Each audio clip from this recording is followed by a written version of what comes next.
একের পর এক গোল মিসগুলোই যেন বলে দিচ্ছে বাংলাদেশ ফুটবলে আক্রমণ ভাগের দুর্বলতা কতটুকু।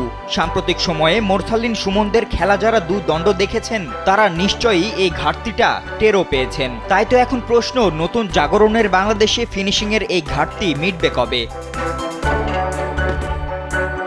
চীনের দুঃখ যেমন হোয়াংহো, বাংলাদেশ ফুটবলের তেমন ফিনিশার। এই জায়গায় ঘাটতি না থাকলে গেল এশিয়ান কাপ বাছাইয়ের ম্যাচে ভারতের জালে গুনে গুনে কমপক্ষে দেয়া সম্ভব হতো 4 গোল। ঘরোয়া লিগে খেলা ফুটবলার দিয়ে চেষ্টা করেও লম্বা সময়েও পারফেক্ট নাম্বার 9-এর অভাব পূরণ করতে পারেনি বাফুফে। তাই বাধ্য হয়ে এবার সংস্থাটি গেছে বিকল্প পন্থায়।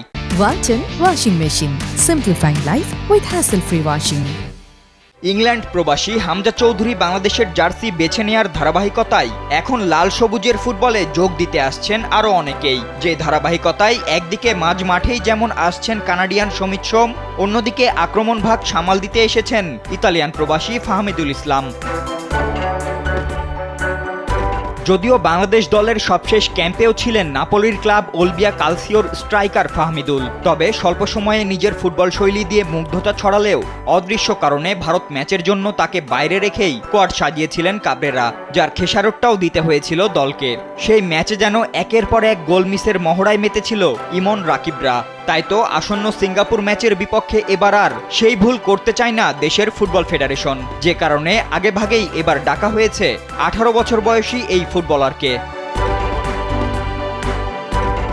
বয়সভিত্তিক পর্যায় থেকে ইতালিয়ান ঘরোয়া ক্লাব ইউসি সাম্পদোরিয়া ইউথ ক্লাবে খেলে এসেছেন ফাহমিদুল। 2020 থেকে 24 পর্যন্ত ক্লাবটির হয়ে অনূর্ধ্ব 17 ও অনূর্ধ্ব 18 পর্যায়ে খেলার পর গত বছরের জুলাইয়ে যোগ দিয়েছিলেন লিগোরনা ক্লাবে, তবে সেখানে বেশি দিন স্থায়ী হতে পারেননি ফাহমিদুল।